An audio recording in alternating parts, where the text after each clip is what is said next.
everyone. I'm your host, Brittany Jones Cooper, and welcome back to Build. The new film, Big Time Adolescence, tells the story of a smart and straight-laced 16-year-old who finds friendship and adventure with a 23-year-old unmotivated college dropout. Typical story. Emily Arlook is here today to talk about her role as Kate and to give us a much-needed update on her character, Nomi, from Grownish. Put your hands together for Emily Arlook. Hi. Hi. I saw you shake your head at the Nomi statement. You're like, there's so much going on. So much. And we'll get to that. Nomi. Sweet Nomi. Sweet Complicated Nomi. Complicated Nomi. She's going through it. First, I want to start with this film because I've been hearing a lot about it. It premiered at Sundance with 2019. Yes. And rave reviews, and I remember being like, oh, I can't wait to see it. So now we're finally at the moment where people are going to get to check it out. For you, as somebody who was in the film, are you like ready for people to get to really see it? Yeah, it's so funny. We shot it 2 summers ago, and which isn't that long, but it is. It's so long ago, and so it's one of those things where it's like I kind of move through life in that I do things, then I try and just move on. And obviously, it would be weird, I think, if I just was thinking about that experience every day for 2 years.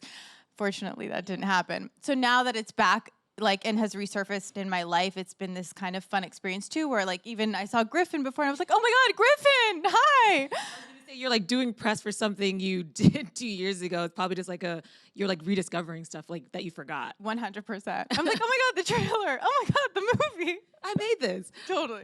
So let's talk about the audition process. What was your process for becoming a part of this project? So this was one of those things that was so nice, and it kind of fell in my lap, which never happens and is so awesome when it does. So Jason Orley, who wrote and directed this film, I've known him for a few years prior, and we just kind of linked up, and he told me about it, and he was like, I want you to play Kate. And I said, okay. That's sweet. So did you even have to really audition, or he was just like, check out the role, see if it, but he obviously had you in mind for it. Yeah, it was very lucky, and it never happens, and it was awesome. I know, especially for this. This is his first feature, right? And do you know how much of it is kind of like loosely based on his own experience or where the story came from? Yeah, I think it's certainly not a memoir, but I do think like anyone as an artist, you kind of draw from your own life experience. And so there is a lot, I think anyone who watches it, you'll watch it and be like, oh yeah,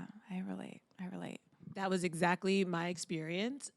One thing I really love about this film is it feels super authentic. Like they're showing high school parties that are actually real. They're not these over-dramatized, like crazy parties. It's like a bunch of kids hanging out in people's basement, which is like what you did. Did it make you kind of relive your high school experience at all, or? Watching it did. Filming it, I wasn't a part of any of those wild party scenes, but when I was watching it, there's a party in it where it's like, basically the girls are just having to wear lingerie. It was like a pimps and hoes party, which is very inappropriate and not great. But that they had those when I was in high school, for sure. I was in a sorority in college, and I cannot tell you we had pimps and hoes, CEOs and hoes. That was the joke. Cowboys it's everything. And Yeah. Smart businessmen and hoes. Yeah. You're like, oh gosh, what's the theme here? Oh, I see it. What were you like in high school? That good, huh? No, never mind. Not a hoe. That's a bad joke. Your parents are super proud of that, though. No, I'm gonna go down a path I shouldn't. I was in high school, very into ceramics. I was on the wheel a lot. Me too. Really? I throw a lot of pottery still. Yeah. Really? Yeah.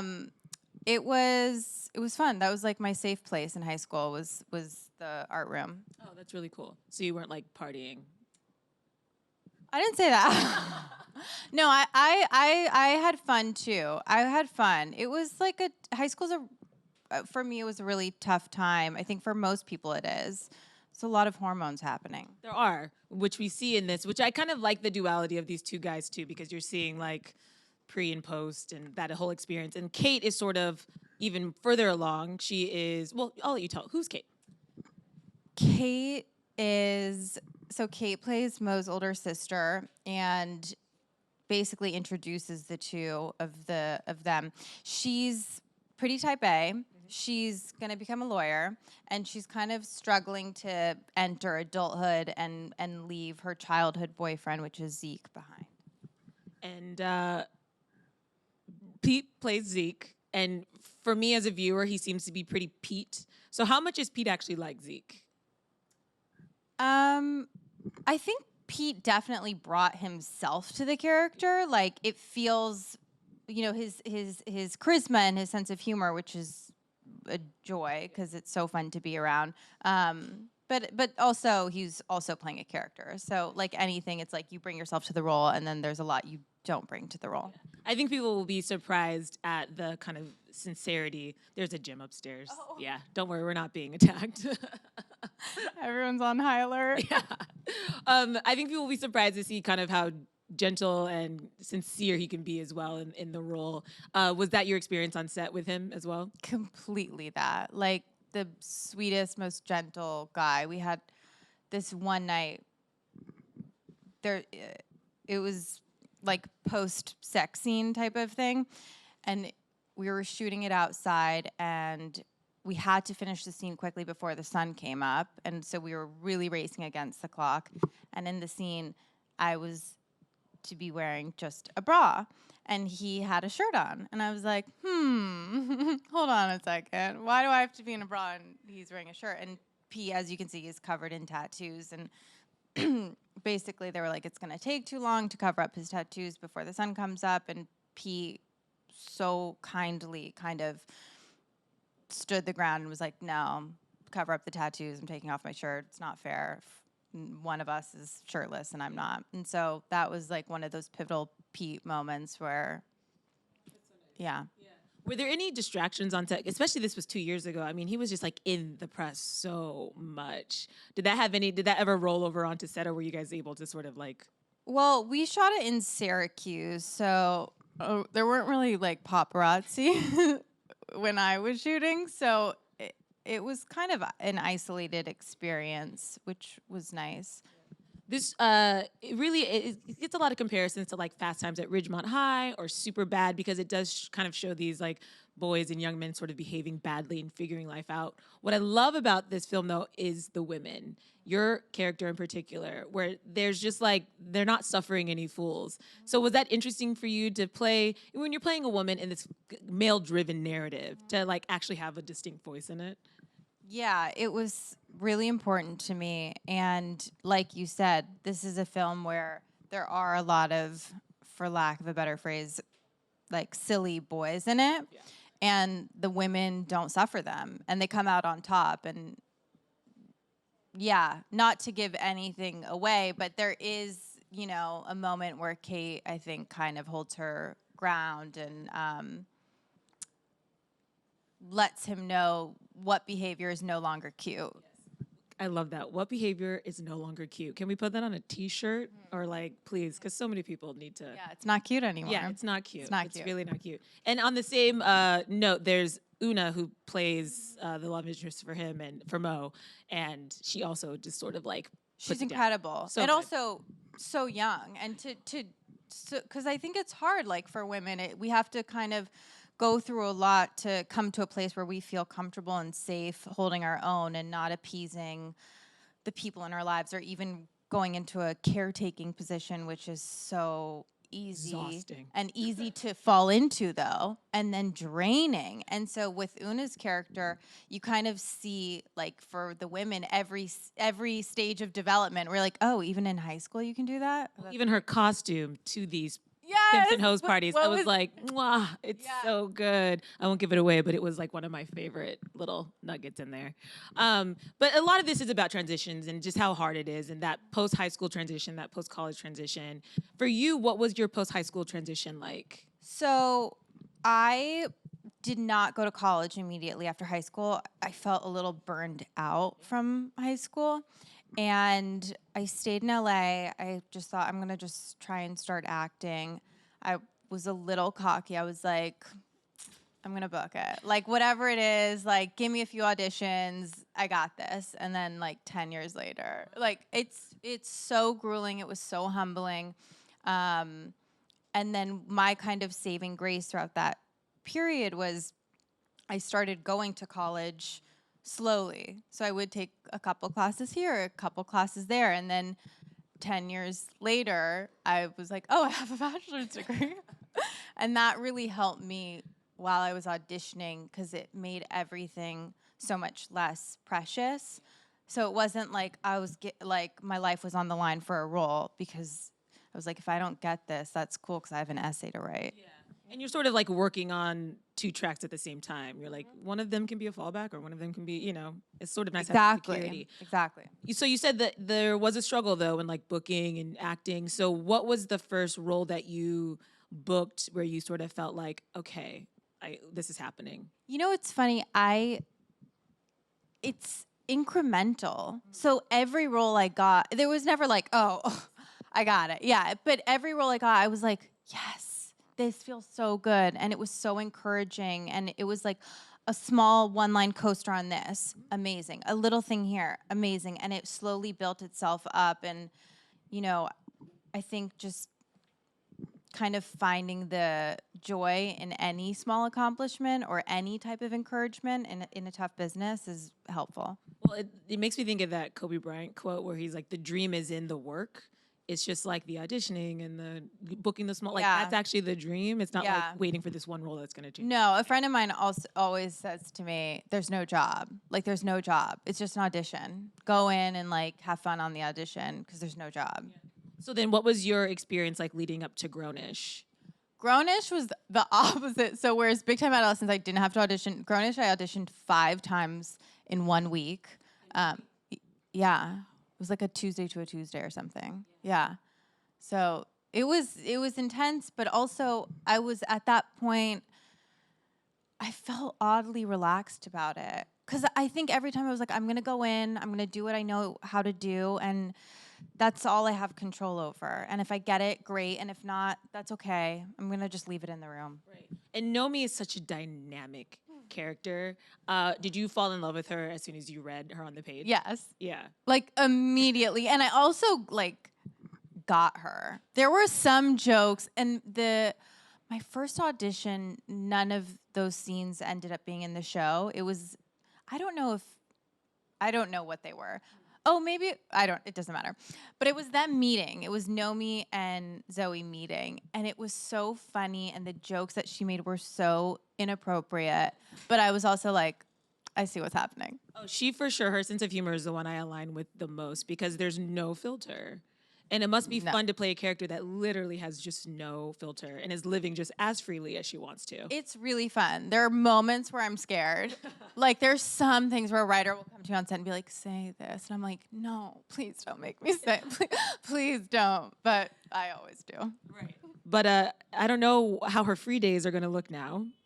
If you guys aren't caught up, Nomi's knocked up. Nomi is knocked. She is knocked all the way up. When you saw that on the script, what was your reaction? I was like, well, I mean, I will say ultimately happy because that's what Grownish is. Yeah. It talks about the real issues that are happening on college campus. How is it not going to talk about pregnancy? I mean, it doesn't not happen. With all the people know me. But that's what I loved was because it was funny on social media and stuff, they were teasing that someone was pregnant on the show, and I would like go through the comments when people were guessing, and not a lot of people thought it was Nomi. And also a lot of people were saying, oh, it can't be Nomi because she's gay. And I was like, no, she's bi, A. But B, even so, like to add another image of what a mom looks like, and to add that to the LGBTQ community was really exciting for me. That was actually something I was really proud that the show did because it does sort of break the mold and it makes you rethink what you were previously thinking. And I think it was really bold, the conversation they had about the options around an unplanned pregnancy, which I think is a really bold conversation to have. And it was done really well. Was there any conversations before that episode, or were you guys, at all tense or nervous about it? No, I don't think we were. And also what I appreciated was Nomi saying, I'm pro-choice and also I'm keeping the baby. I'm pro-choice and I'm not having an abortion. And that was important for me to see and to read and to watch, because I think there is this understanding that pro-choice means not keeping, but it doesn't. It just means having the decision to choose what's happening to your own body. And with this issue and so many others, the show, that's where you really get to see the diversity of its characters, because the characters are different people and they all have different views on everything. And that's one thing I love, that whether they're talking about race or appropriation or sexuality or anything, there's always just like a smorgasbord of Every single one of these people has something to say. Yeah. Your character, Nomi, to you, mentioned she's bisexual, and I love that her last relationship was with Kate Menning, who's this icon who was back on the L Word. Was that just cool for you to just have scenes with her, because she is such an icon in the community too? Kate is the best. So cool. We become good friends, and I love her. And shooting with her was so much fun, and I learned a great deal from her. Both as a human and as an actor, and she's fantastic. So I have to ask, even though I know you're not going to be able to tell me, Nomi, is she gonna come back? Oh, I can tell you. She's coming back. Okay. I can tell you that. Okay. She's coming back. She's coming back. Yeah. As you look over my shoulder at your post. Someone just came out. I was like, did I just get in trouble? I think So instead of telling us what's going to happen with Nomi, can you tell us your hopes and dreams for her? My hopes and dreams for Sweet Nomi is to have peace with whatever decision she chooses, because either way, it's going to change her life. And I think it's important for everyone when we make decisions to be able to stand behind them. And regret would be so hard. Regret would be so hard either way. It's tough. And just at this age, too, you're just like, you're doing the best you can, kid. Always. Always. How much because you mentioned before you had roles, maybe one-liners, kind of smaller things. This is now you're a regular. How much did this experience inform you as an actor, or in what ways have you grown, I guess? That's a good question. I think it's helped me. Well, it's interesting because it's not often one gets to live with a character for several years. So that I had never experienced, and that's been fun in that I feel like I hate to say journey, but like the journey of getting to know her has been a lot easier. It's like there's less work to do. I don't need to create a backstory. I know it because I shot it last year. Also, I love the word journey. Do you? I do. We associate it with The Bachelor. There's a lot of journeys on The Bachelor. That is true. But I love a journey on The Bachelor. I was going to say, I'm down for journeys no matter what show they're on or if they're personal. Any journey. Yeah, any journeys. We have a couple questions. Okay. From the audience. Where is our first one? Let's go right here. Hi. Hi. My question to you is, do you and Nomi share any similarities? I think we do. There's things about Nomi that I kind of like aspire to embody more. She definitely says what's on her mind all of the time. I try to do that. Sometimes I get a little nervous. But I do try and embody that strength that she has and confidence. Thank you. And next? Hi, so my question is, what can we expect from tonight's episode of Grownish? The next episode, I can't say. I would get in so much trouble. The person whoever just came out behind that curtain would come back and get mad at me. Well, we know she comes back eventually. Yes. Yeah, I'm waiting for whoever that was to just keep coming back out from the curtain. Yeah, that's but gonna be Nomi the does, headline. Yeah, Nomi does come back. She does. How could she not? You're saying that with like just the smallest tinge of fear in your eyes. Like the sweating and tears streaming down my face. Sorry. Yeah. She was going to come back until you said that. And our last one comes from Twitter. Yonce's Carter. I like that one. What was your favorite episode of to film of Grownish? It can be any episode from any season. Oh, what did I have on? There was like I don't know. I can't think of one episode because they all blur into one. But I will say that any scenes with the girls are the best to shoot when it's like the girls hanging out. Those are the best days. Is there a character dynamic you really like playing, like Nomi and one of the other characters? Nomi and Luca's very fun for me. Yeah. Very fun for me. I originally had like mixed feelings about that friendship. Tell me more. Well, just, you know, the girl code, the loyalty of like, you know, you don't talk to your best friend's ex. Right, And then of course. the friendship was so close, but then I saw, I don't know, then I really liked them together and then I supported it. I'm glad. Yeah. I'm glad you came around. I think, you know, Luca is the character, but also Luca. The character Luca is so out there and cerebral and dreamy and all of these things. And Nomi, and most people don't take what he says that seriously, but Nomi does. And that makes me laugh. Well, I think they're the two smartest ones in the group, probably too. I don't know. That's just my observation. She said it, not me. Just like I can imagine the stoner conversations they would have. You know what I mean? They're probably It's really very, deep. future tripping in a good way. Exactly. What is life? I love it. They're all on journeys, let's say. They're on a journey. They're on a journey. Well, I can't wait to see when, if Nomi reappears and what she chooses to do, but I will be watching. And you guys can also catch the film Big Time Adolescence when it hits Hulu on March 20th. And it is in some select theaters too on March 13th. So you guys look for it, but it will definitely be on Hulu on March 20th. Put your hands together for Emily Arlook. Thank you, guys.